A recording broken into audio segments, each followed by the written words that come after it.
Welcome back to our 10th meeting of the Citizens Engagement and Public Participation Committee this morning. Our next petition under item 1, continuing petitions, is petition number 1992 to dual the A9 and improve road safety. And I'm delighted to say that we are joined by the petitioner herself, Laura Hansler, who joins us this morning. Very warm welcome to the committee. The petition calls on the Scottish Parliament to urge the Scottish Government to deliver on the commitment it made in 2011 and address safety concerns on the A9 by publishing a revised timetable and detailed plan for dualling each section, completing the dualling work by 2025 and creating a memorial to those who have lost their lives in a road traffic incident on the A9. As I mentioned a moment ago, we are joined by the petitioner Laura Hansler and also by Graham Barn from the Civil Engineering Contractors Association Scotland. So a very warm welcome to you as well, Mr Barn. We're also joined this morning by a number of MSP colleagues who are here already or will be joining us. Firstly, we have Edward Mountain, who joins us as a reporter for the Net Zero Energy and Transport Committee on this petition. And Mr Mountain will be assisting us in our consideration of the petition, including during today's evidence sessions. Good welcome to you, Edward. Nice to have you with us. We also have with us Murdo Fraser. We have Kate Forbes, who I understand may be following proceedings online at present, but will be joining in the proceedings later on. And we also have Mark Ruskell, MSP, joining us as well. And we have apologies from Jamie Halcrow-Johnson, who had hoped to join us. And all of them will have an opportunity to contribute at the end of the second evidence panel. And in addition to that, we've received a written submission from Rhoda Grant, who's unable to join us this morning due to other committee business. So a positive galaxy of parliamentary investigative talent will be brought to bear as we pursue the inquiry. And after, of course, we've heard from our two witnesses, we'll be suspending for a brief time and then hearing from Transport Scotland. Now, I understand in the first instance that the petitioner would like to make a short statement, and I'm very happy to invite you so to do. Thank you very much, Convener. First of all, I want to thank you for allowing me to bring this petition to you.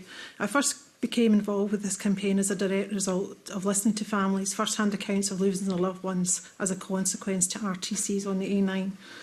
The history to dual the A9 dates back to the 1970s, when the initial old road was rerouted from our small Highland villages, bypassing them. Such was the dramatic rise in traffic and a need for improved road safety, a direct comparison that we can note today. But why dualling? Dualling by virtue removes the proclivity for a head-on collisions to almost 100% where there is a fixed central reservation in place. Head-on collisions are normally the most horrific accidents involving multiple vehicles and producing the most fatalities. In 2022, 12 out of 13 fatalities were a direct result of multi-vehicle RTC on single carriageway sections. Only one fatality was on a dual section and involved no other vehicle. In just 3 months, 9 innocent people lost their lives on the A9 within a distance of 28 miles, all in single carriageway sections. 5 of these within metres of each other at Slough within a matter of weeks, and these included 2 grandparents and their 2-year-old grandson. However, it is in most recent times, specifically the SNP's 2007 manifesto, that dualling becomes more pressing. The Scottish Government then outlined ambition plans to dual the A9 in 2009 with a £3 billion project. In 2011, this became a pledge of the utmost priority to complete the dualling in the totality, Perth to Inverness, by 2025. Such was the exponential rates of deaths by RTC on the A9 then. Today, we have no clear indications as to when the 9 out of the 11 initial sections might even be dualled. Only 11 miles out of a promised 80 are dualled to date. With no clear guidance from the recent briefings in chambers from the then Transport Minister, Jenny Gilruth, who insisted she would make a revised timetable after consultations with Transport Scotland, this was to be available by October 2023. And to date, we have been given no clear indications after numerous changes within the government as to when, or indeed whom, will make a concerted effort to refocus on the dualling of the A9. Many of us fully expect this to include a retraction of plans partially and fully, or in fully, of any more dualling the remaining sections. As has been discussed in the media by myself and civil engineers, each section it takes at least 1 year for procurement and 2 years of constructions. Now, bearing in mind we have 9 sections yet to dual, it's pretty simple maths. 27 years onto 2023 brings us to 2050, which is an utterly shambolic state of affairs. But these figures are conservative. So far, no 2 sections have been dual consecutively nor sequentially. There have been so far very significant delays between sections. This is an unattainable situation, with no real explanation or forthcoming apology either from the Transport Minister or the Scottish Government. However, there have been various pockets of monies, but I do say that these are just an elastoplast on an already haemorrhaging wound. And where has the £3 billion budget gone? Where has our money gone? Colette Stevenson, SNP MSP, clearly stated within chambers in a response to a motion read by Graham Simpson on February 22nd that a significant portion of this money had actually been siphoned off to the beleaguered Edinburgh Trams project. Furthermore, in figures obtained by ourselves under the Freedom of Information, an accident in 2017 would cost £2,158,284 per fatality. If we calculate the current fatalities from 2011 till the end of 2022 at 59, it brings us to a horrific figure of £127,338,756. And please remember, this is an underestimate of figures. We should never put a cost on anyone's life. However, this appears exactly what the Scottish Government are doing, because innocent people are playing with their lives day in and day out on the A9. The A9 itself is a long, laborious drive which brings throughout the year very changeable and exceptional variable weather conditions. The ambiguity of dual to single carriageway, poor signage, unlit junctions, lack of adequate white lines, cat's eyes that no longer reflect, snow poles or no snow poles.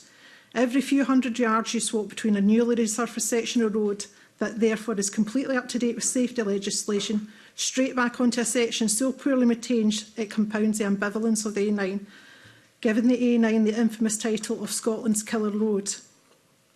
The A9 is a main arterial road throughout Scotland, often referred to as Scotland's spine, and yet it appears to be getting treated like a country back road, when nearly 33,500 vehicles use it each and every day.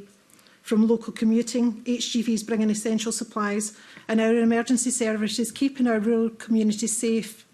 It is a direct link to our islands, Skye, Lewis and Harris, Orkney and beyond. Inverness now is one of the fastest growing cities in Europe, and we have a great deal of investment going into the Freeport and Invergordon. And it is, of course, an essential tourist route and bringing much needed revenue to the Highlands and Islands. Monies were ploughed into the NC 500, but how utterly ironic is it that we have no safe road with which to get them there? I have requested for an investigation into the procurement procedure. Why are major roads projects within Scotland so highly unattractive to the constructing industry? But many answers lay directly with the Scottish Government, who, unlike actually our English counterparts, find it acceptable for the risk of burden to be 100% to the construction industry. And each tender bid cost a company in excess of £500,000 to lodge, making major roads projects within Scotland a highly risky and unlucrative proposition. Recently, and in the news numerous times, has been the failure to secure the contract in the Tomatin to Moy section, with only one contractor submitting a bid. This bid was subsequently rejected on the grounds that it failed to deliver value for money. This section is currently up for retendering, with absolutely no guarantees that it will attract further interest. It is only within these last 2 weeks that the A9 claimed yet another innocent life, this time of an 18-year-old man on this very section of the A9 at the Tomatin to Moy at Dalmagary Quarry. One can't help but thinking that had Transport Minister and Transport Scotland got on with their jobs, and maybe, yet again, we wouldn't be in this situation. A family wouldn't be burying their son and a community wouldn't be without its loved ones. We have asked under a Freedom of Information without success to obtain the statistics for a life-changing injury and disabilities as a direct result of RTC on the A9. Short term, there is a loss of earnings, longer term, the loss of your career, and the subsequent pressure to secure suitable benefit support. the loss of the home through lack of earnings, or a house that subsequently becomes unsuitable and unsafe with those for life-changing injuries. Within our emergency service, there is a sharp rise of noted PTSD as a direct result of attending accidents on the A9, being seen throughout our mental health services. And for the loved ones left behind, unable to process this unfathomable burden of grief, there's been suicide. We simply cannot allow this wholly unacceptable state of affairs to continue. Yes, it is a betrayal of the Highlands, but mostly it's a complete and utter disregard and disrespect to those who have lost their lives and the loved ones left behind. A total of 335 people have now lost their lives in 252 collisions on the Perth to Inverness section of the A9 since 1979, when the old road was bypassed. These people are not statistics that I will allow to be hidden in a drawer to make these situations more palatable. And that is why I'm calling for a national memoriam. Not only should every name be etched in the memory of every minister ever involved with dualling the A9, it is by a small measure a means of an apology to our families and our communities. And unfortunately, it is a very sad indictment. I sit here with a very heavy heart today, at the beginning of our summer holidays, knowing that many more lives are going to be lost in the A9 over the coming months, innocent lives going about their daily business. Thank you. Thank you very much. I'll ask an introductory question of both, and then I'll invite colleagues to come in. And I know we may come back to touch on the memorial, which you referred to just at the end there, but how would you, I mean, has this impacted personally on you, the delay that has taken place? And what is your view of the kind of interaction Transport Scotland has had with communities and the way that's evolved during this process? I mean, I think obviously where I particularly live, I was one of the first sections to be dualled. I don't actually even use the dual sections. I can go back to their initial roadshows that were done back in 2009, and they were very promising, very interactive, etc., etc. Since then, I think there's been a lack of direct communication with communities. A lot of people don't know what's happening. Certainly when there's accidents in the A9 now, I mean, you know, certainly between the Easter school summer holidays and the October school holidays, you try to avoid it as much as you can, but certainly in our small villages, you can no longer avoid the A9. It is part of your daily commute, and people really don't want to use it unless they really, really have to in peak seasons. Okay, thank you. And Mr Barn, good morning and welcome to you. Just an introductory question to you. 1993 was, we had George Bush Senior, we had Boris Yeltsin, we had John Major. Jurassic Park was the top movie that year. Your submission yesterday rather suggests that dinosaurs still rule the earth in Transport Scotland when it comes to the way in which contracts are awarded, and that seems to be a central point of the case that you're making, that the process that is in place is one which is not going to encourage interest. Thank you very much, Convener, for that. There's two strands to what my submission was around. It was around how do we dual the A9 and what kind of timescales that could possibly be and what the options are.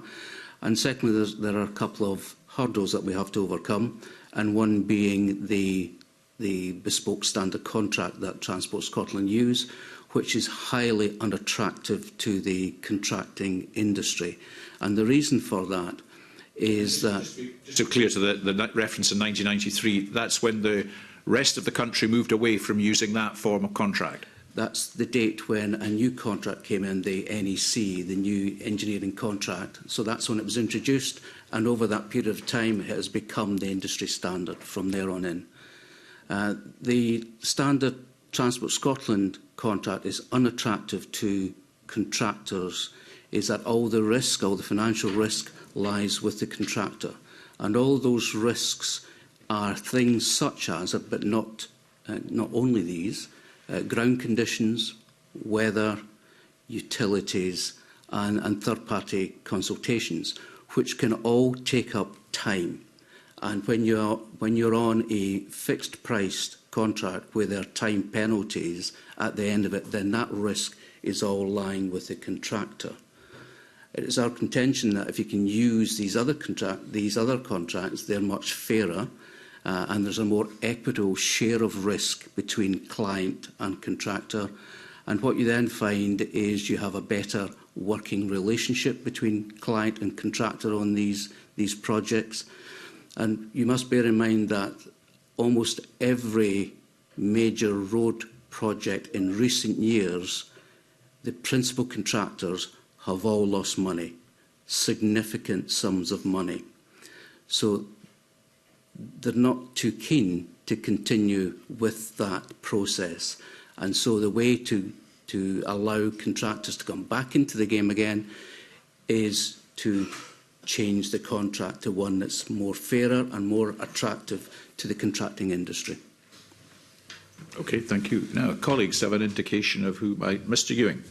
Yes, thank you, and thank you very much to the petitioner convener for setting out so comprehensively the sad series of unacceptable facts on this issue. And I'm not going to repeat what the petitioner said, but I think she has done a service for the people of the Highlands. I wanted to focus on how we move forward and get dualling done as swiftly as possible. And I wanted to ask Mr Byrne two areas and two aspects. Firstly, the retendering of Tamat and Moy, and secondly, what he, as the representative of, I think, 80% of the civil engineering sector in Scotland, which is the vast majority of businesses that are involved in doing the work, what you think should be the solution, what needs to change. So if you just take Tamat and Moy first, there was only one bidder, and that bid was rejected because it wasn't said to offer value for money. That appears to mean the offer was too high. Is that your understanding? And given that contract is being retendered, and Transport Scotland, in a very late submission to us, submitted this morning, I think, or maybe late yesterday, they have said that they have had engagement with yourself, Mr Byrne, and others in the industry about changing the risk profile in Tamat and Moy. Have they done that? And is there a risk that actually, when the contract Tamat and Moy is retendered, which is supposed to be done by the end of this year, that we might end up with an even higher price than the one which was rejected because it was deemed to be too high? Thanks, Mr Ewing, for that question. The situation with Tamat and Moy is, you're absolutely correct, there was only one bidder for that, and that bid was rejected on price, I believe. I'm not sure what the final price, the bid price was, because that's commercial, so I don't know what that was. But there was only one bidder, so there was actually no competition for that particular section. Transport Scotland have had consultation with us, and we have been working with them on how we can make these sections and all road projects in Scotland more attractive. I think the issue that we still have is that they are just trying to move their existing contract and tweak the existing contract by changing the risk profile of the existing contract they have, rather than moving to the industry standard contract. So that's where we are with it, and it remains to be seen just how many contractors will come in and bid for the Tamat and Moy section when it comes back out to tender again. We haven't seen the tender documents yet, so we don't know what I don't know what the contract might look like at this stage. There may be competition that may be attractive to bring one or two more into it. I can't say for absolute certain. What I'm fairly certain about, though, is the price will probably have gone up. We have gone 6 months, and construction inflation is running between 10 and 15%. So it is likely that it will be more expensive than probably what was bid the first time round. So it could be even higher than the price which was deemed to be too high? It could be, yeah. Yeah. The profit margin in these contracts is 2%, is that standard?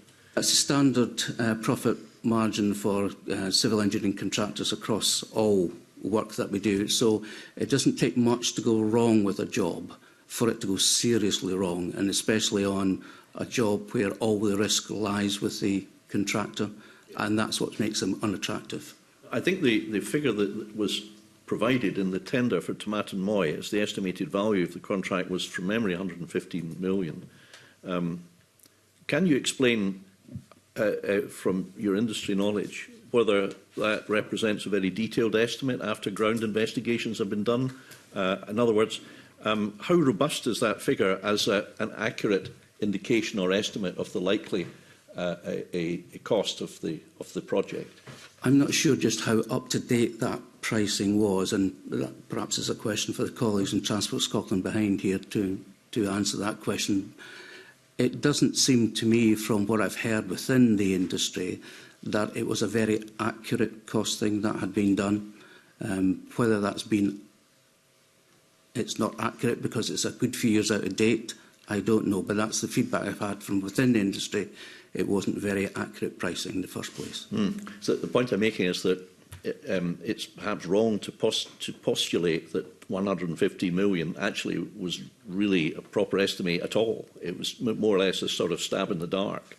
So we don't actually know if that figure was a valid basis as considering it as a yardstick of value. Is that a fair comment? Yeah, and there is recent history where Transport Scotland have actually awarded with just one bidder anyway. So they awarded the Hoddigan roundabout job with just one bidder. So there's a precedent there. Could I just ask about the way in which the Transport Scotland conduct the tender process? My understanding is that once the process gets going, they cease contact with the tendering companies. And therefore, if, for example, as I discovered in the course of the time scale of that tender, I discovered that some supply companies in the quarrying sector had not been approached for estimates, then that would, I found information which indicated to me that it was unlikely that a particular company was going to submit a bid because it hadn't bothered to get estimates from the company from whom it normally gets estimates. Transport Scotland, as I understand it, and tell me if this is correct, don't actually engage with the various contractors that are on the approved list to bid, and therefore perhaps they weren't really aware until far later than they might have done had they pursued a more collaborative approach that they might end up with only one bidder. Clients have to be mindful of procurement law and to be seen to be fair to all tenderers in that. But most clients have some sort of local knowledge and to find out what's actually going on around their particular project. It is surprising that they weren't aware that there was only truly one bidder in for this particular project. Just if I might move on to the second area, convener, which was what, sorry? Which was Mr. Barnes' view about how this can best be sorted. Just a sec, because we will just a sec, because I will invite Mr. Fraser to address the committee later, but he has got a supplementary he'd like to ask on the Tomatin Moy particular issue. Mr. Fraser. Thank you, Convener. I'm particularly obliged for you letting me in, not being a member of this committee at this stage. But there's one particular point I'd like to put to Mr. Barn on this point. And the petitioner made, I thought, a very powerful comment earlier about the Tomatin Moy section and the tragic death of that young man from Murray who lost his life at Dalmagary, I think, just 2 weeks ago. And we can only speculate what might have happened had progress been made on dualling that section. Instead of it being a single carriageway. But I just noticed that there had been a government-initiated question lodged on Monday afternoon in the name of Jim Fairley, asking the Scottish Government when the new procurement for dualling of the A9 between Tomatin and Moy will commence. Now, as you know, Convener, a government-initiated question is when the government wants to make an announcement to Parliament and they ask a backbencher to lodge a question that enables that to be done. But curiously, this question was not answered on Monday and has now been withdrawn, which suggests that there may be an announcement imminent, but for some reason was not ready to be made. So there's a very curious issue perhaps we can explore further with Transport Scotland when they appear at the committee. But I just wanted to ask Mr. Barnes, as he's here, if he's aware of any moves by government then to advance the bidding process on this particular section, given something appears to be happening in the background. No, all I'm aware of is that we're working to the timetable that was announced by the Minister, which was there would be an award in autumn of this year, the back end of this year. That does mean that the procurement process by which we go through is normally a year, is going to have to be shortened, but Transport Scotland, they advised me that that was doable, still within the time frame. So that's the only information I have, sorry. And just one follow-up to that. If the intention was to award the contract by the end of this year, what is the reasonable last date at which a contract could be put out to bid? Well, it depends on what information they're asking back from the contractor, but 6 months is going to be pushing it. But you know, we're very tight for time. We're very tight for it just now. Yeah. Right. Yeah. Thank you, Mr. Fraser. Well, I did note that there is a mysterious statement to be made in the final half hour before we rise for the summer recess, the content of which we know not at this time. So perhaps we can all live in hope. And I'll return to Mr. Ewing. Thank you, Convener. In the statement that you provided to this committee, which is extremely helpful and succinct, you've set out the ways in which you, as the voice of industry, believe that procurement can be changed in order to achieve the objective which the petitioner set out, namely the swiftest possible completion of the A9 project, to which the First Minister yesterday, I believe, said the commitment is cast iron. I think that was the phrase he used. So that's welcome. But how do we get that done? Because the petitioner has already said that at current rate of progress, we wouldn't see the job done until 2050, which I'll keep pushing up the daisies, I think, by then. But seriously, the issue I think before us is how can we make the necessary changes in order to get the job done as swiftly as possible. I think there are 2 or 3 options, and I wonder if it might be helpful, Convener, if Mr. Barn can set those out in his own words for us today. Okay. I've given some examples of ways through procurement that it can be done. And these are only some examples. There are other multiple ways in which you can do it. But if we start in no particular order, I favour none of these particular areas because they all have pros and cons to them. But if you're looking to get it done the quickest way, then it would be done in 2 or 3 sections, all done at one time. That would be the quickest way of getting it done. It would be absolutely terrible to drive between Perth and Inverness. Inverness might be cut off for a while while they're doing it, but that would be the quickest way of doing it. How you fund that would be the other challenge around this, because that could be £4 billion worth of work to be done to actually dual that section, remaining sections. So the other option would be a PFI approach to that, and that is for the governments to decide how they wish to fund it. So all of these measures depend on the funding that's available to do it. So if you want to do all in one go, you have to use a whole pile of your capital budget to be able to do it, or you do it through the public sector with a PFI. There are some concerns. I think the PFI approach from a contractor's perspective, a UK contractor's perspective, if you use the same contract, they're unlikely to be interested in that at all. And you may then have to go to a European contractor who would come in. You then have the problem of a European contractor not having a supply chain, and so they would have to use the existing Scottish supply chain for that. There's a number of issues around PFI why the UK contractors are not interested in it. Is because they get a double whammy if they're using the old contract, where they get penalised by the client for being late because of risk causing a project to be late, but also they get penalised by the finance company for being late as well, because they're not getting interest from the client because the client is not ready to pay because the road's not ready. So on the Aberdeen Western Peripheral, the amount of charges the contractor was paying was £100,000 per day for it. So you can understand why contractors are not particularly interested in proceeding with those types of risks based on the contract that was used at that time. So then moving forward to other options, you could have a framework idea where you have a framework that could be a 10-year framework where you put all the contractors, they bid to get into this framework, and then you allocate work to these contractors to do the sections as and when you have the money to do them. That costs money for a contractor to go into a framework, could be £400,000 to £500,000 to get on that type of framework to bid for it. So they will only spend that money if they're actually thinking there's actually a real possibility of work coming through that framework for us. So again, there has to be cast iron guarantees that there is the funding available to actually complete the dualling for it, or else contractors will go, there's work elsewhere. Why would we spend that money without a guarantee of some sort of work coming through the framework?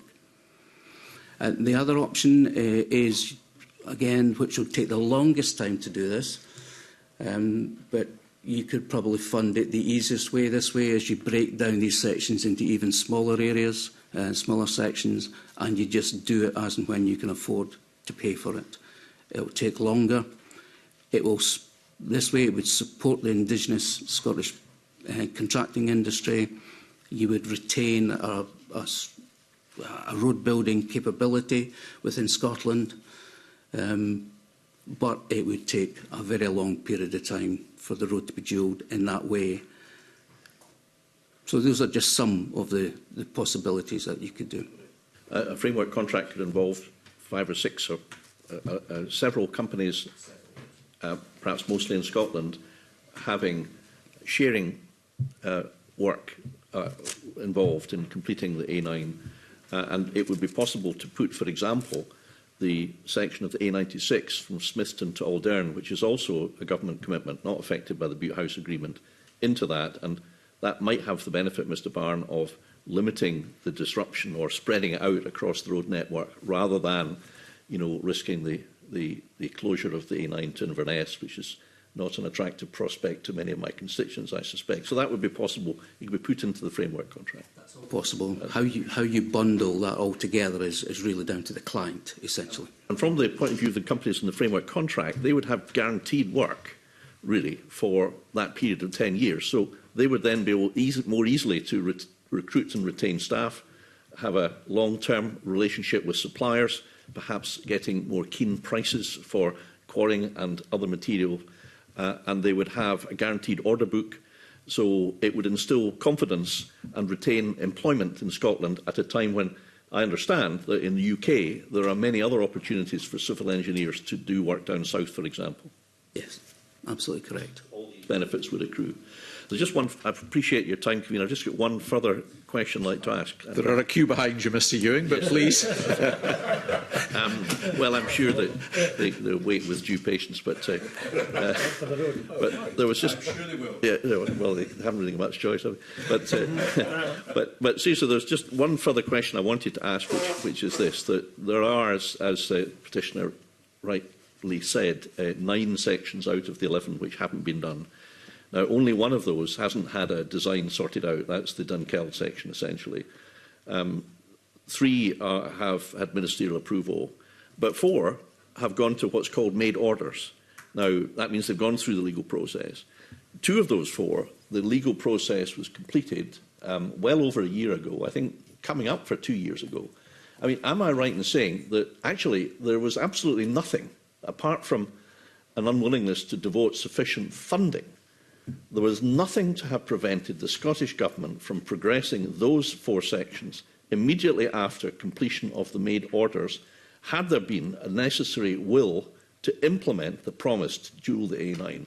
Is that an oversimplification, or is that a fair comment, given your knowledge of the practicalities about how these things work? Because the made order means you've sorted out compulsory purchase, you've sorted out ancillary roads orders, you've gone through the process of consultation, you've got your design route, everything has been sorted out, and it's ready to go, it's ready to roll, shovel ready is the phrase. Is that basically a correct explanation, or is it oversimplified? That would be a fair view, in my opinion. Thank you very much. Mr Torrance, then Ms Mr Mountain, then Mr Stewart. David Torrance. Thank you, Convener. Just to put on record, as somebody who knows the A9 well and has been to Moy Fair for the last 25 years, this Fergus will probably testify, he's seen me there. Your first option here, which was the quickest way to do it, to break it down into 3 sections, how much would that disrupt the tourist industry and cut it off for a long, long time in the area? It would be a disruptive way to do the road. Absolutely would be. You've got 3 sections there, so trying to manage 3 traffic management systems across a huge length of the A9 would be, well, it would be very difficult for everyone, to be honest with you, yes. Just get on record, these communities around there, like Aviemore, places like that, and a lot of your holiday towns, would be absolutely devastated, wouldn't they? It would be for a period of time, and it could be 4 or 5 years, perhaps longer in terms of construction. Yeah. With that, the other thing around, and I know it's to do with contracts, and it's how difficult is it to get the workforce there and get accommodation? And I know this just from people who stay in the area I'm in. Winter rates are cheap. In the summer, they rely on the tourists, and these workers were moved off the A9 and away, and they had found it very difficult to get accommodation. They were having to travel. So it was not an attractive prospect for anybody who's employed in that industry, having to travel huge distances to get to these sections. Civil engineering work, it involves a great deal of overnight travel and all the rest of it. So those who work in this particular industry are familiar with having to work away from home. You're absolutely correct, is that one of the real challenges is in the north of Scotland is accommodation for the workforce. And it's not just the A9 we're talking about here. There's a huge amount of work in renewables in the civil engineering section over the next decade, and getting the workforce is going to be key to that. One of the issues of using Indigenous Scottish contractors is they have that workforce. They are local in some cases, they stay local. So that would be the attraction for using contractors that are Indigenous to Scotland or the UK. Having European contractors coming in, that would be a significant problem for them, is that they don't have a workforce. They would have to find one from somewhere. Okay, thank you. Mr Mountain. Thank you, Convener. Before I say anything else, I should remind members of my declaration of interests on the register, in the sense that I have a tourist business relating to a fishery where people have to travel up the A9, and I travel up the A9 at least twice a week, probably more likely 4 or 5 times a week. So I do have an interest in it. I'd just say that, and I want to question you, Graham, if I may, about the procedure. I mean, we saw the Aberdeen Peripheral Road go out to a joint venture agreement, and the King Craig to Dalradi section go out to a joint venture agreement.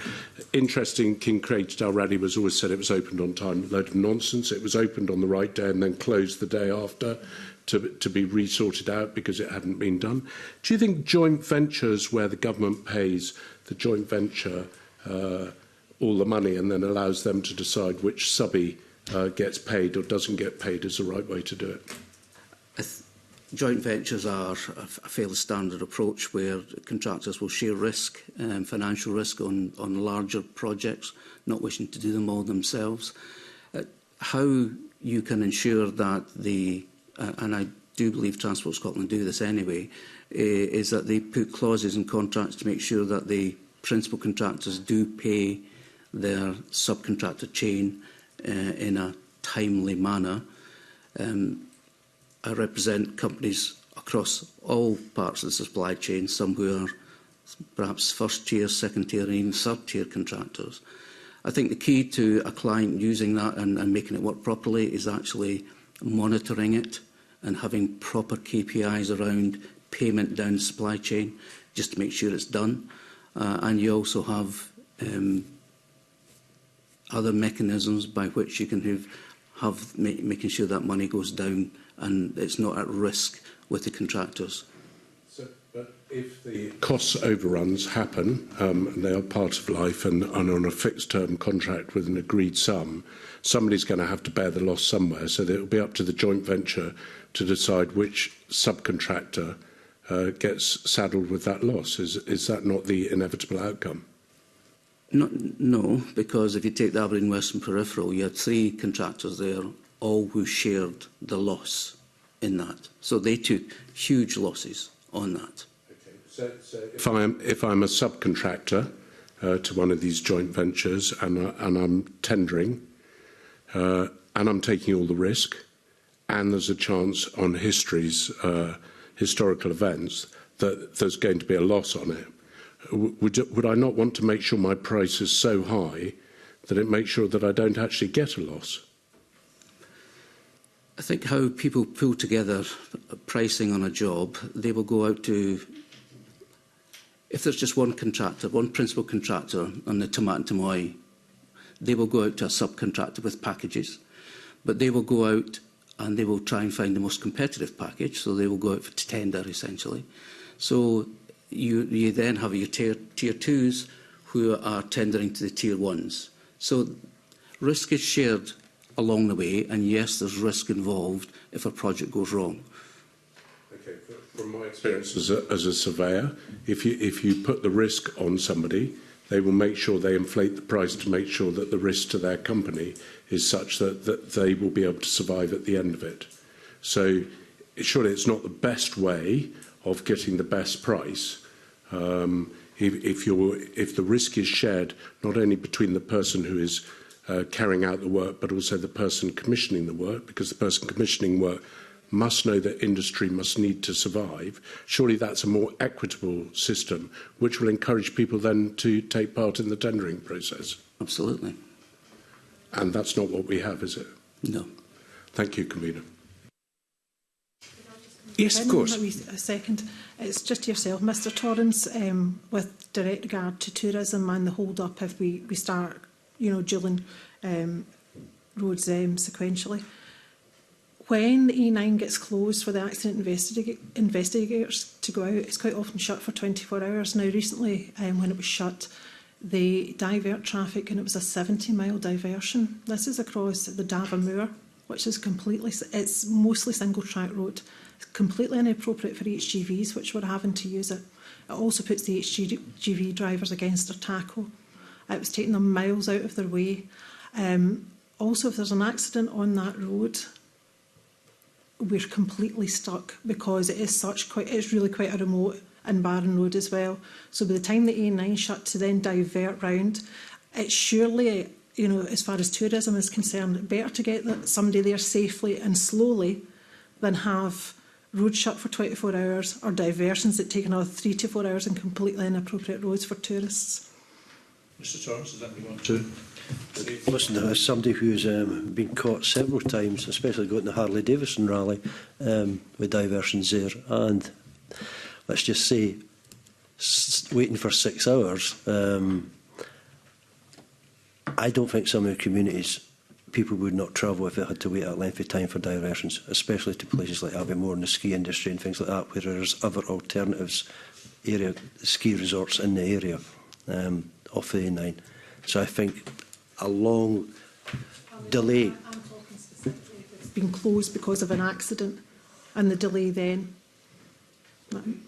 I said earlier that I promised we would come to one other aspect of the petition, which is the National Memorial, and Alexander Stewart, I think, wants to raise questions in relation to that. Thank you very much indeed, Convener. Yes, in part of the petition you brought forward, the memorial is one of your one of your wants, but it would appear that Transport Scotland have dismissed that because they believe that there could be road safety fears with reference to that memorial. And as I say, I commend you for bringing forward that proposal within your petition. But what is your view and how do you respond to Transport Scotland, who have, as I say, in the reading that I've looked at and the papers they provided, are quite dismissive of that proposal? I mean, first of all, it's not my wish. This has come forward from the communities and the people that we've interacted and communicated with. And I think I need to make it quite clear, we don't mean a small roadside memorial at the side of the road. We mean a specific memorial, and it would need to be specific either, to Highland Perthshire or to Inverness or somewhere in the midground. And it would very much be off the road. it'd be a very specific memorial garden. We're not talking half a dozen names here after all. We're talking over 330 odd names. So it is a substantial way. And I also see that as a way and a means to an apology and an acceptance of what has happened to these families. I do think it would be an apology to the communities as to what has gone on.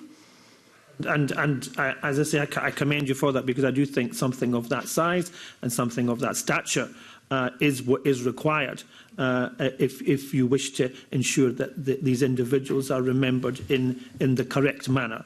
And I would certainly commend you for that. But as you've indicated, you've got some ideas as to where that might take place, or and what kind of discussion have you had with the communities or with areas that may well wish to have that memorial within their location? It's something obviously we need to fully explore, and obviously, you know, before that kind of thing could happen, you know, different communities are going to have to speak to families and stuff like that. So it's very much a kind of foundling interest that was brought to us, that we really should acknowledge that this has went on within the Highlands. Thank you, Kieran. Thank you very much. And just before we draw this part of our evidence taking to a conclusion, I wonder if there's anything finally either of our witnesses feel they might want to contribute on which we've not just touched yet. No. Can I ask one question then, which just intrigues me? I mean, I have colleagues here who are immersed in the realities of the A9, on which I am a sometime traveller. Who first said, in the context of this project, who first said 2025? Who advised them to say 2025? And was 2025 ever realistic? I can't answer the question as to who advised the person to say it. It was obviously a minister, I would imagine, at that time who would have said that. I think it was realistic at that time, but it needed commitment to do it straight from the beginning and real commitment over time to do it. And I think that's what we've not had here. Thank you. And I know Mr Ewing would just like to come in briefly. Just ask one final question of the Laura Hansler, which is, I know that the petitioner has not only come here today, but has been extensively involved in taking this forward in other ways in the media and directly lobbying. And I believe that she may have reached out across the political spectrum in order to try to garner support. And I think that's always a good thing, where there's a cross-party support, as I hope there is there. I just wanted to ask if the petitioner has done this and what response she has received from the various parties she's approached. I spoke to every party within Parliament, and I must admit I've had a lot of support. I can only say there's one party that has not supported me, that really kind of stonewalled it, to be honest. And I was exceptionally disappointed with their comments. I've been disappointed with their comments in Chamber regarding Gillen A9. And they're really quite concerning, some of the comments that I've heard. The Greens. Thank you.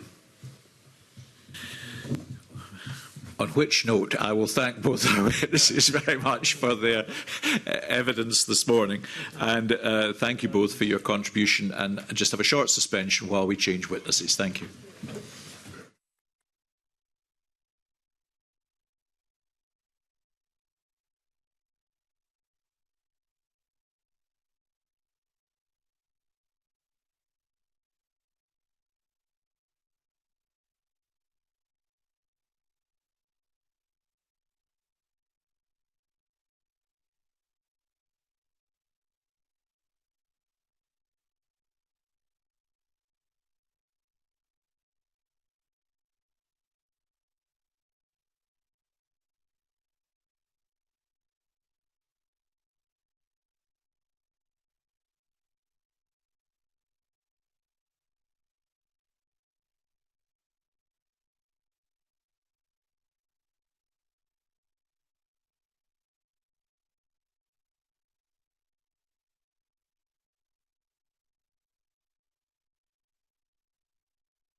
Welcome back again to our second session in relation to petition number 1992.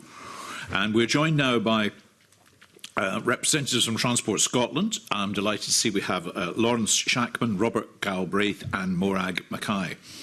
And they, of course, I think have been avidly following our proceedings this morning. I've noticed them faithfully sitting through all our deliberations on other petitions as well as the one before us just now. And I think it would be helpful if we move to questions. And of course, if there's anything you'd like to make by way, is there any opening statement you want to make? Or are you content to move to questions? No, just to say that we all have the utmost sympathy for those involved in accidents on the A9, and I know it's been used several times before, but one life lost is certainly one too many, and there's nothing good to be said about having accidents on the A9, so we truly recognise that.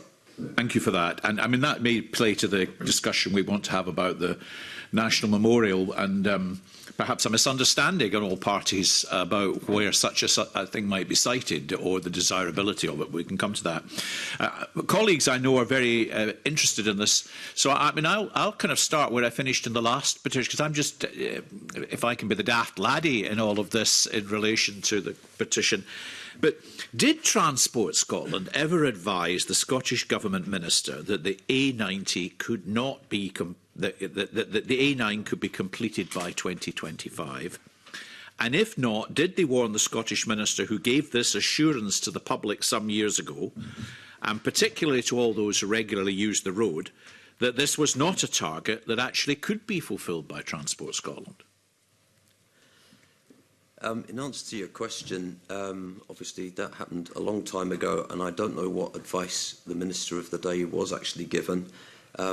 What I can say is that it was an aspiration to dual it by 2025, quite a big achievement to achieve it by 2025, and I know Graham Barn thought that it was achievable, and I think with a fair wind, perhaps it could have been, but there have been many events along the way which have prevented that happening, and obviously was referred to by Ms Gilruth when she was Transport Minister in her statement on the 8th of February this year. Well, were ministers adhering to this date of 2025 sort of in a wish and a prayer, or did they continue to believe that this was achievable?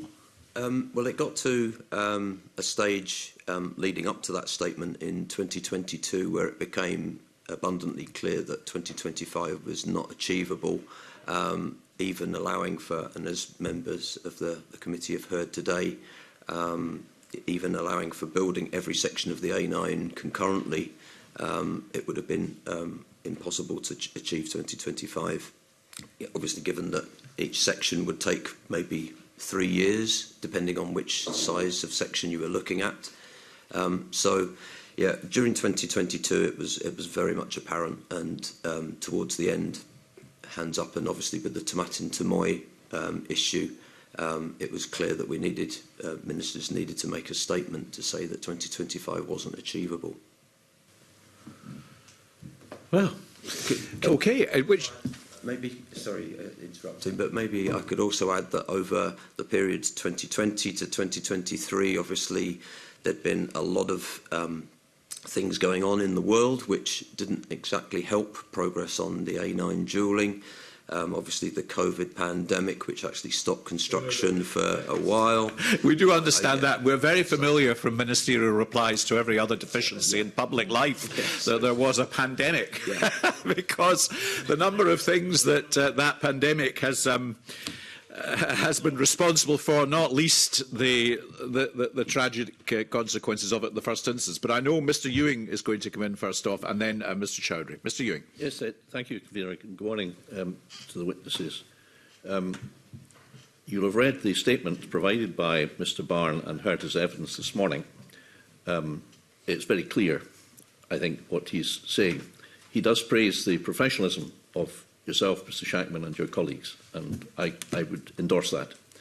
But the praise does somewhat end there, and he does go on to say in his statement that Transport Scotland from a civil engineering contractor's point of view, are the worst client in Britain. Now, that's no personal comment. It's based on his assessment, which you've heard, that as far as road building in Scotland is concerned, your contract, your form of contract, your passage of all the risk to the contractor, who have got minimal margins of profit at 2%, has resulted in the completely unacceptable outcome of there being only one bidder in 2 contracts, Hot Again Roundabout and Tomatin Tamoy, when the whole purpose of a tender process is to attract competitive bids. So it's failed. So would you accept, and I'm not trying to catch you out here, but would you accept that the current procedure is just not fit for purpose? And therefore, what we now need to do is move on from that without overly recriminating about the past. We can't do anything about that, but to move on, to work out together, and perhaps this committee can help, in how we solve this problem of getting a form of contract, a form of procurement, which, provided the Scottish Government is willing to put up the money, and that's not your responsibility, that's theirs, can actually deliver the swift completion of this project of dualling the A9 for all the reasons that the petitioner so eloquently and passionately set out in her opening statement. I don't disagree with Graham Barn about our current form of contract.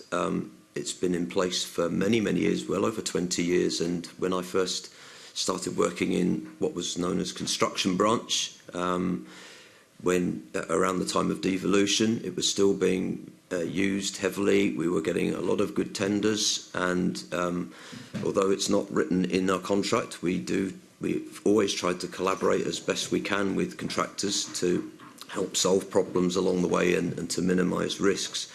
But as time's gone by, and Mr. Barn pointed this out, attitudes have changed, and we need to have collaboration at the heart of our contract. So I would accept what he said. We do need to move forward.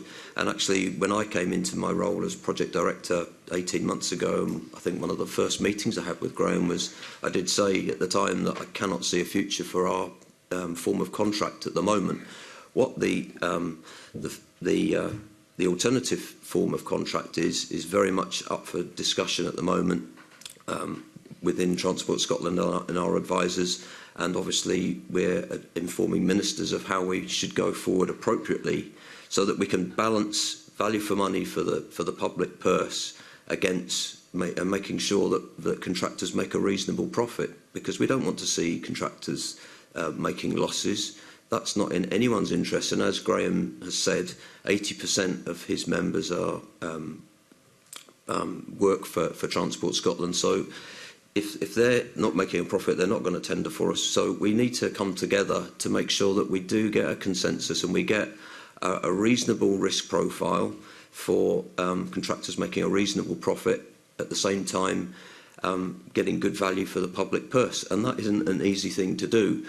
And when we talk about the NEC type of contract, for example, there's different varieties of NEC contracts. So there's not just one, and risk profiles can vary within the NEC contract. So you could have a base, I'm trying to say this in very simple terms, you can have a fairly basic NEC contract, but there are certain clauses that you can adjust back to increase the risk profile.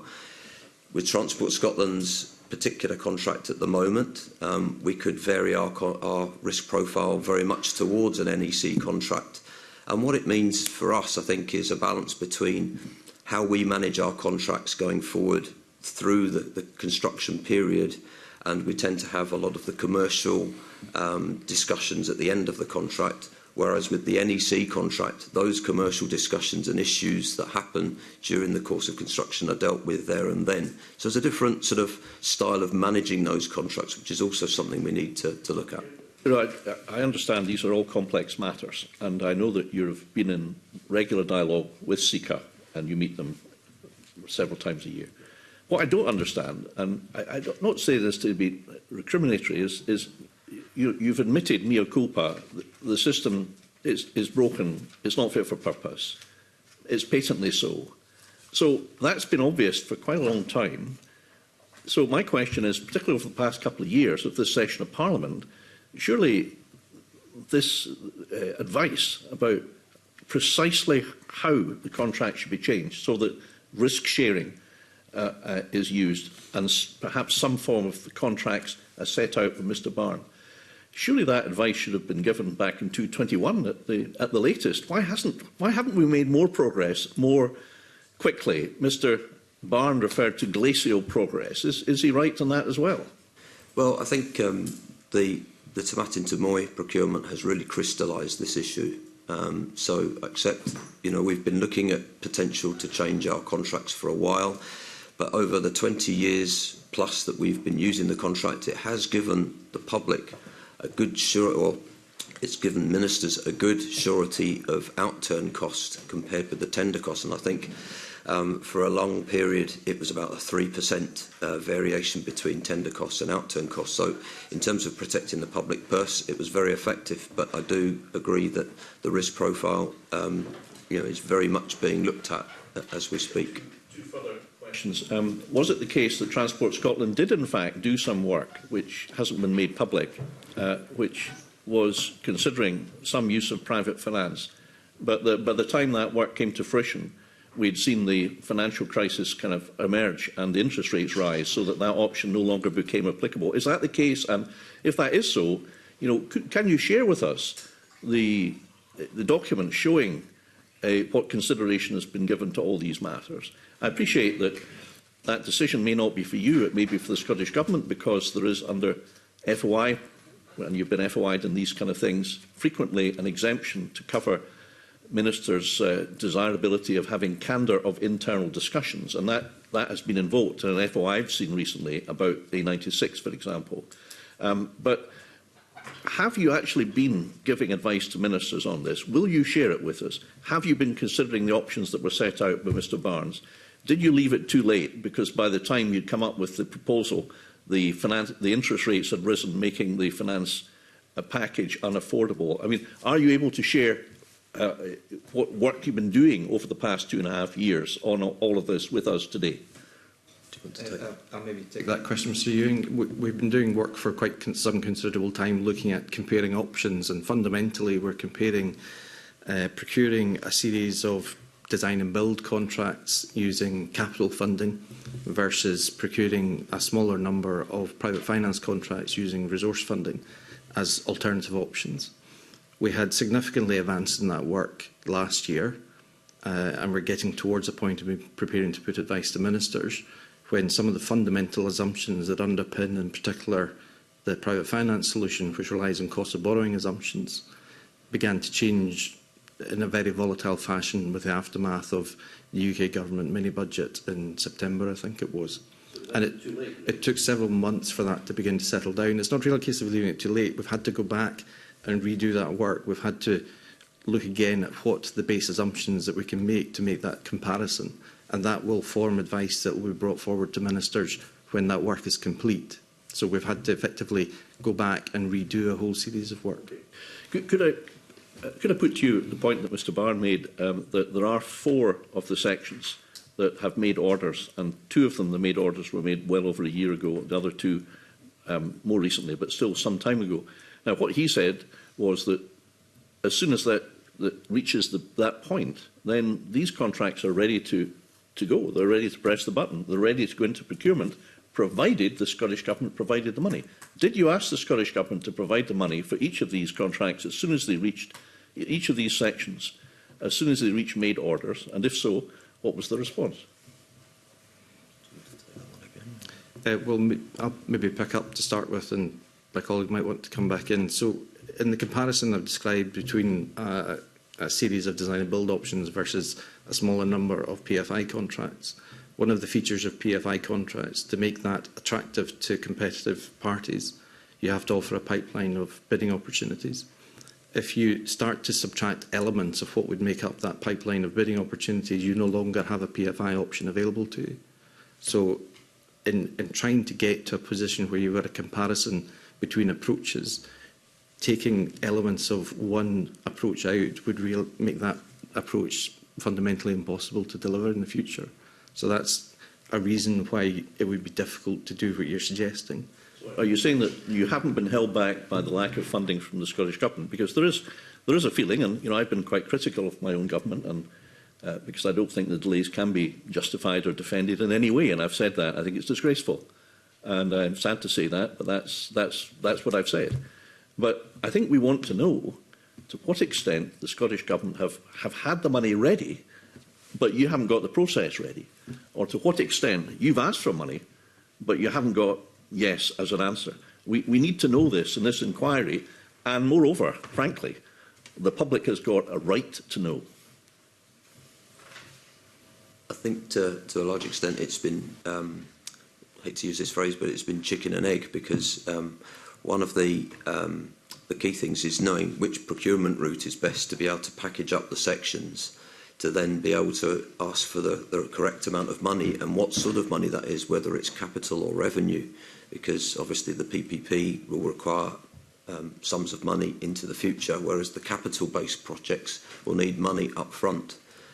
So there's a completely different profile with the financing.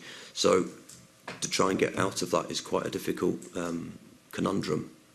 I just finish by saying I appreciate all this is complex, and I don't detract from what Mr Shackman says in any way, but I do think that we need to get to the bottom of this, and I would personally like Transport Scotland to produce the documentation showing the exchange of views, submissions, emails, other documents between Transport Scotland and the Scottish Government, so that we can get to the bottom of this matter for the sake of the petitioner and for the sake of all of those who have lost their lives on this road over far too long. But if I could just say, we have been, as you mentioned, FOI'd on all of these aspects ad infinitum in recent times. So a lot of, if not all of the information, I should say, is out there. But we are corralling our... I've just been refused some information on it, or at least information has been refused under FOI because of internal candour. And that's the information I'm talking about, specifically about value for money, about the sufficiency of Scottish Government funding and the interchange between you and the Scottish Government on this. So as long as that is not published, then there will be unanswered questions, frustration, anger and irritation, and that just won't go away. So the sooner the Scottish Government do what they did in the Holyrood inquiry in 2001, I think it was, or 2003, and the more recent Salmon inquiry, and publish the available advice notes, convener, the better for our work and more important for the public interest. Okay, thank you. Can I welcome Kate Forbes to our proceedings this morning? I will invite you to comment after we've heard the evidence, but I have unusually this morning agreed that if there is a point during the proceedings where you would like to put a question to the witnesses, if you can let me know, then I'll be happy to facilitate that as well. Mr Chowdhury and then Mr Mountain. Thank you very much. I think it's very clear that 2025 is not possible anymore. Do we have a date in mind that when it could be? And for the time being, is there any emergency procedures are taken so no more accidents happens? Or, I mean, what's the temporary measures? Is there any at all? Can I just start by saying that the ministers have mentioned several times that they are going to make a statement in autumn about how the A9 is going to be taken forward, timescale and what and when. So that is still planned to be taken forward in the autumn. With regard to short-term measures in terms of road safety, I think Morag, you could. Yeah, the Minister advised Government that there would be £5 million put towards measures last financial year and the 2 next financial years. And what we have done is we've worked with stakeholders, we've worked with Police Scotland and the road safety professionals within the operating company that covers the A9 to understand the causations of the accidents that we've seen on the A9, and we've targeted measures to look towards that. So there is a £5 million package of works that's been undertaken, and we've started that ostensibly from the Burnham, from Lunkelty to the Dalguise, Burnham to Dalguise section. That's the first single carriageway section as you travel north, and we picked that section specifically because it is the first section, it's the first single section that you come off. And it was also because we were doing the measures over winter, they were less likely to be affected by the winter weather.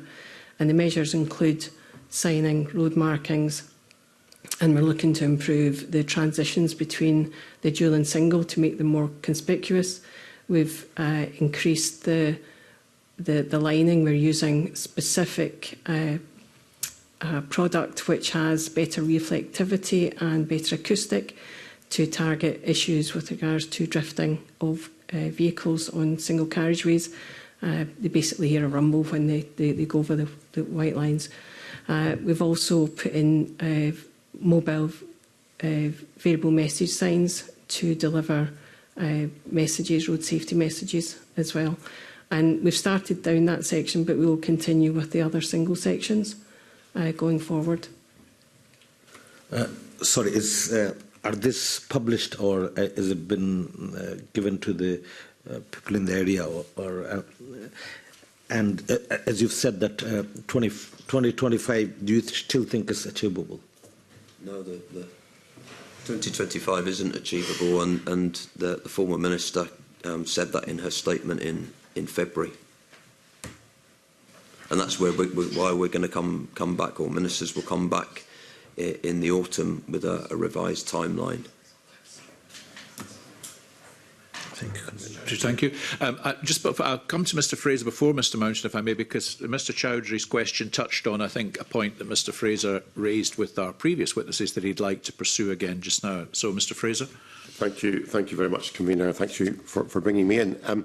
I'd just like to see if you can shed any light on this rather curious issue that I raised just a moment ago with the previous witnesses. So I'm just finding the exact reference here. Yes, there was a government-initiated question lodged on Monday afternoon in the name of Jim Fairley, MSP, which said to ask the Scottish Government when the new procurement for the dualling of the A9 between Tomatin and Moy will commence. Now, as I'm sure you're aware, the purpose of a government-initiated question is to allow a statement to Parliament to be made, and therefore such questions are only lodged when the statement is ready. Curiously, in this case, and I've never come across this before, Convener, this question was not answered, and in fact this morning has been withdrawn, which seems rather extraordinary. And I was wondering if you could shed any light on this. Well, I believe the reason for its withdrawal is because, as you're aware, there's a new Transport Minister, and the view was taken that she should be given time to have a think about this issue and make her own decision on how it should be taken forward. So I think that's the reason. That's helpful in terms of understanding the context, although we knew, of course, on Monday when the question was lodged that we didn't have a Transport Minister at that point. But anyway, that's a matter for the Scottish Government. Perhaps the committee can pursue that separately. Does that mean then there was something that was going to be announced which has now been deferred in order that the new Transport Minister be given the opportunity to reflect on its content? That's for ministers to answer, not for me. The other question I put to Mr Barnes. So the previous Transport Minister, we've now gone through two new Transport Ministers, but Jenny Go-Ruth, when she was Transport Minister, told Parliament, I think back beginning of the year, I think, that on the Tomatin to Moy section she would hope to make an announcement by the end of this year in terms of the award of a contract. Now, what Mr Barn told us was that, given the likely timescale, 6 months to award a contract would be very tight. So are you in a position to tell us any more about the procurement process for that section? No, we're still working through that, and yes, I would agree it is extremely tight to award by the end of the year. That is certainly a target we're aiming for, but we'll have to wait and see on when the new minister has decided on the procurement route and when that should be launched. Right. So going back to the conversation we just had with Mr Ewing about the type of contract, you're still proceeding on the basis of the existing contract, or are you looking to adjust that for the Tomatin to Moy section? Using the existing contract is highly unlikely. Highly unlikely. Right. But it does sound like there's a lot of work to be done still before you even put this out to tender. No, there isn't actually too much to do, because remember we had the original Tomatin to Moy contract, and the vast majority of that is where we want the road to go, how wide it is, where we want curbs and where we don't want curbs, that sort of thing. So all of that is in the bank, so to speak. It's actually the front-end contract. Is it an NEC contract? Is it Transport Scotland's terms and conditions heavily modified? That actually isn't going to take too much longer to do. Okay. And the process would be presumably you publish a tender document, do you? And then there's a period you have to wait for responses. We'd publish a tender notice, yeah. Yeah. And then that would be an advert assigned to the market that we're going to procure. That's the start of the procurement, basically. Okay. And can you give us any indication when you expect that to be done? I can't at the moment, no, because that's subject to the new minister and other ministers being involved in that. But the clock is clearly ticking in terms of trying to get this awarded by the year end, as promised to Parliament. It is, yes. Okay. Thank you, Commissioner. Thank you, Mr. Fraser. Mr. Mountain. Just two questions, or two areas of question. First of all, when do you start the compulsory purchase order stage for the land that you want to acquire to build the road? So the statutory process is once a project has got through the preferred route stage, and we advertise that, we invite the public and stakeholders, anyone with an interest in the scheme, to see the material that's been produced, the environmental assessment report. The draft road and compulsory purchase orders are all put out into the public domain. If we get objections to that process, people don't like a particular part, it could be an affected landowner or a statutory body, for example, then we may need to go through a public inquiry process. A reporter will be appointed and they will make a decision. On some of the sections we've had to go through a public inquiry process. On some of the sections we've been fortunate in many ways that we haven't had to have a public inquiry. And ministers are then decided that they will make the orders. And some of the sections have got the orders made, which means that we have a 3-year period to actually vest the land before we would have to go back to the start and promote the scheme again. And in some cases we haven't, we're yet to make the orders. So that is also part of what we plan to announce in the autumn as to how that is going to be managed going forward. I would say that in terms of the procurement process, any of the orders, making the actual orders and vesting the land isn't a constraint on the timescale for actually constructing the projects, albeit that we haven't got the Dunkeld section through that process yet. But if somebody objects to a compulsory purchase order, there is quite a complex process to go through, which could take years rather than months. No, as long as it can only be on the process. Once the orders are made, then they cannot really object to the making of the compulsory purchase orders and the purchase of the land unless there's some sort of problem with the legality of how we've made it. So, okay. It's been through due process by that stage. It was made. There's nothing to stop the road being built? No. Just buying the land is the thing after that, and then the compensation at the end of it. Yes, once that's agreed. Yeah. Okay. Convener, if I can go back to the question I asked in the first section about sharing risk, and you've alluded, Lawrence, to that during this today. Do you think that by coming up with a new contract, you will convince subcontractors across the Highlands, possibly, who will be tendering for this, that they really will not be left hanging out to dry because they have in the past? And a lot of them have spoken to me about it and are unhappy about it. Do you think you can rebuild those bridges? Well, I would be surprised if they weren't a major part of during the A9 because of its location. Even if we were to go for the PPP, the public-private finance type option, where we would be likely, as Mr Barn mentioned, attract a lot more foreign construction companies. They still need local labour, they still need local materials. They need people in the locale to actually be able to construct the road. And we're talking about a huge amount of road building here. it's something that's comparable to the upgrading of the A74 back in the 80s and 90s. It's, you know, that sort of scale where you had 10, 11 contracts. So, you know, we found a way back in that time to build those contracts. So I don't see why there's any reason why local labour and suppliers can't be heavily involved. I mean, this was a question, as you will know yourself, that was asked many times when we were building the Queensferry Crossing.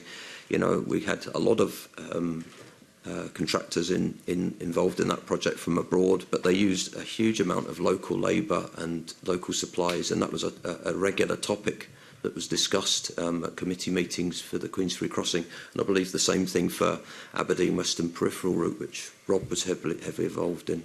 I remember discussing them clearly on the Aberdeen Peripheral Route when I was on the REC committee, and also the Kincraig to Dalradi bit, and the fact that a lot of people got their fingers burnt in the process and are nervous about the process in the future. So my final question is, do you think you've got some bridges to build, metaphorically speaking, before bridges can be built on the A9? We would always encourage ourselves. We will always engage with the industry and supply chain as much as they'll let us, to be honest. We're more than happy to do that. We have initiatives where we always ask our Tier 1 contractors to advertise any opportunities on the Procurement Scotland portal, which was something that was pioneered on the Queensferry Crossing, and now it's a standard way of doing things. We also have touched on earlier, we have project bank accounts on our projects, so we ensure that Tier 2 and beyond suppliers and subcontractors get paid on time, so they don't have to wait for payment. And that's a system that's working really well, and we have that on all our projects. So there are a number of things we're doing to try and make sure that we embrace the local suppliers as far as we possibly can, and we will continue to do so. Do you want to add something? Thank you, Convener. Thank you. And to return to the point that we raised with the petitioner's ambition for a national memorial, Alexander Stewart. Thank you, Convener. Yes, it would be useful to get a flavour now of your views and opinions with reference to this proposed memorial, because it would appear from your comments previously, as I indicated when I asked the petitioner, that you were dismissing this type of memorial on the grounds of road safety concerns, and now that you've heard from the petitioner what maybe the intention is, I mean, do you have a similar view, or has your view been changed? Do you want to take that forward? Yeah. Yes, thank you. We did respond based on it being by the roadside and gave the reasons for that, given we follow guidance from this Scots with regards to roadside memorials. But I appreciate the petitioner has suggested that it's somewhere else, it's more localised, maybe in a community on A9. It's something we haven't considered, obviously, because we thought the ask was about the roadside, so that can be considered further. But what I would say that tragic as the lives we have lost on A9, we have to recognise across Scotland the road deaths, and we have to be mindful of doing something specifically for the A9 as opposed to people that have lost loved ones on the other roads across Scotland. I acknowledge that, but I think the case that was made and the strong case within the communities, the length and breadth of the A9 being the spine of the country, as it's been called, I think that the ability to do something of this nature would go a long way to manage some of that community involvement, and look forward to hearing how that may progress depending on how things move forward. Might we ask Transport Scotland to reflect on that fact, just given the evidence of the petitioner this morning, and perhaps having reflected on it, just to give us a flavour of what they think might be possible or not for us to consider further at another date. I'm very grateful for that. Are there any other questions from colleagues? One from Mr. Ewing. Just one. I mean, is there a risk that the re-tender of Tomatin Tamoy will lead to an even higher price, as we heard Mr. Barn elucidate? And secondly, could you answer his point and his recommendation that, whereas one must in a tender process treat all parties equally, that's a plain, clear legal requirement of procurement, that doesn't actually prevent you from reaching out to all the contractors to inquire as to their progress, provided they're asked the same questions, in order to be able to ascertain if it's likely that you end up in the same situation again, where you end up with one bidder only, but this time at an even higher price than the price that was previously rejected because it itself was deemed too high? Well, firstly, I would say through our Transport Scotland process, we use the process to speak to the contractors during the development of their proposals, because they're responsible for the design and for the construction. It's not just the construction, so they're fully responsible for coming up with a competent, fully embracing all the requirements of the contract in their design. So we do have consultation meetings through the procurement process with each individual contractor, and their confidential meetings. And yes, we ask for an update on how they're doing with their design, how they're likely to be building the contract, their methods, and are very important to understand. We actually in the Tomatin Tamoy project, partway through the process, did ask them if they thought our tender estimate, which is the middle figure is 115 million. You're correct, and I think that was at April 2021 prices. And actually, the two tenderers, putting the first one who withdrew to one side, both thought that was a reasonable estimate partway through the process. So I don't quite know what happened with the one bid, why they put in their bid to the value that they did, not wishing to reveal the commercial in confidence aspects of that.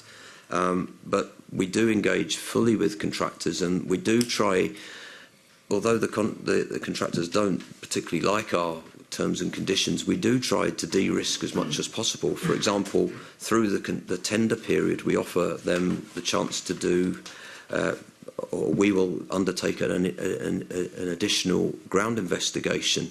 And I think on Tomatin Tamoy that was about £1 million. So it's a pretty substantial extra ground investigation to help de-risk the project and get the contractor in a place where they can put in a competent price. And that's one of the methods that we use all the way through our alternative tendering initiative projects. Okay, thank you. Thank you. Thank you all very much. That's been very much appreciated. Is there any final point you would like to touch on that we've not addressed? Just to say that we are fully committed to dualling the A9. We're looking to see what the autumn statement, or I'm sure everyone is looking to see what the autumn statement will hold. Yes, and the First Minister only 2 days ago, as you all know, made a strong commitment, a very strong commitment to dualling the A9. And many other things. But thank you very much. My two parliamentary colleagues who've joined us this morning, all comes before R. So Kate Forbes, would you like to just address comments to the committee that we can take into account as we consider the petition? Thank you very much. Thank you, Convener, for having me here. And sincere thanks to Laura Hansler and the A9 Dual Action Group for bringing this petition before the committee and indeed raising the profile of this issue. And I think it is the product of frustration, yes, but also grief at the number of fatalities on the road, and also the accidents and the near misses which don't get recorded. I wanted to make some very, very brief comments about this not just being a Highlands problem. This is very much an issue of national concern. And I believe it's a concern for 3 reasons. The first is that there is no transition to net zero without dualling the A9. Now, that is contrary to arguments that have been made about this being inconsistent with our move to net zero. But actually, today, the Highlands and rural Scotland disproportionately relies on, for example, car use. And we must have an electrified dualled A9 for safe use. Secondly, it is reliant on it for economic reasons, which has already been covered, and thirdly, reliant on it when it comes to safety. And that third reason is perhaps the most important above everything else. There is a cast iron guarantee to dual the A9. What we're exercised about is seeing the timetable and ensuring that that timetable is backed up with appropriate procurement processes, which have come in for some criticism, and also with a budget. Now, I know the constraints in our budget. With a £5 billion capital budget every year and an A9 dualling programme that costs £3 billion, quite clearly, this needs to be prioritised, and that will mean difficult decisions elsewhere. But I think such is the importance of this project, we need to see that prioritisation and that funding in there. So that's all I have to say, because I think it's been adequately covered. But I really cannot stress the importance of this programme to both my constituents, but also to those whose lives have been affected as they wait for the updated timetable, including those subject to compulsory purchase orders, who have been waiting in some cases for almost a decade for this to go through, and whose house sales, for example, have been affected, and it also impacts the rest of Scotland. Three really important groups that want answers. Thank you, Convener. Thank you very much, Ms Forbes. And thank you too for referencing again the petitioner on whose behalf we are pursuing our inquiry this morning. And finally, Mr Fraser. Thank you, Convener. You've been very kind in letting me ask some questions. I'll be very brief in just making some final comments. And I should say my colleague, Jamie Halcrow-Johnson, who represents Highlands and Islands, had hoped to be here, but he's in another committee this morning. So he's clearly interested in this matter too. And just as Kate Forbes said, this affects the Highlands, but elsewhere it affects my constituents in Perth and Kinross as part of the Mid-Scotland and Fife region, who have very similar concerns about not just the accident rate on the A9, but the economic impact of that road not being dualled. I think it's been very helpful this morning, actually, hearing from the petitioners and indeed from Transport Scotland. And we await with interest hearing what will happen on the Tomatin-Tomoe section. And it does sound like some announcements are imminent there, we would hope. But that, of course, is only one section out of the whole remaining sections of the A9. It does sound like the preparatory work is done in all but one section, the one at Dunkeld. So the only issue holding up progress is finance, if the contract issues can be dealt with, and that really is a matter of political will and priorities. So, referencing back to the petitioner's comments at the very start about the number of people who've died, sadly, we're entering peak tourist season. You dread turning the news on in the morning because you hear about people who've lost their lives on the A9. Some of these are visitors to Scotland who've come on a family holiday and lose their lives on the A9. And that will continue, sadly, until we see this road project finally completed. So I would encourage the committee, if it needs any encouragement, to be like terriers in pursuing this particular matter to a conclusion and to continue to press Scottish Government for some definite timescale that the petitioner is looking for. Thank you, Mr Fraser. And although, as I said earlier, the A9 is a route I'm on occasionally, in an earlier time in my political life, the A77 from Eastwood to Ayr was notorious in terms of the loss of life that took place in that, and that issue was resolved with the dualling of that section. And I think at one point more people lost lives on that road than any other annually in Scotland. So it is obviously something which is the ultimate and only reliable way in which we can hope to provide a safe journey and, as I think Kate Forbes has said, achieve other objectives which are in the national interest as well. Thank you all very much. Can I just ask my colleagues in the committee if they are content to consider the evidence we heard both from the Lord Advocate and in this session at a subsequent time? They are. Then I shall spend briefly thanking again our colleagues who joined us this morning and from Transport Scotland. Very much appreciated.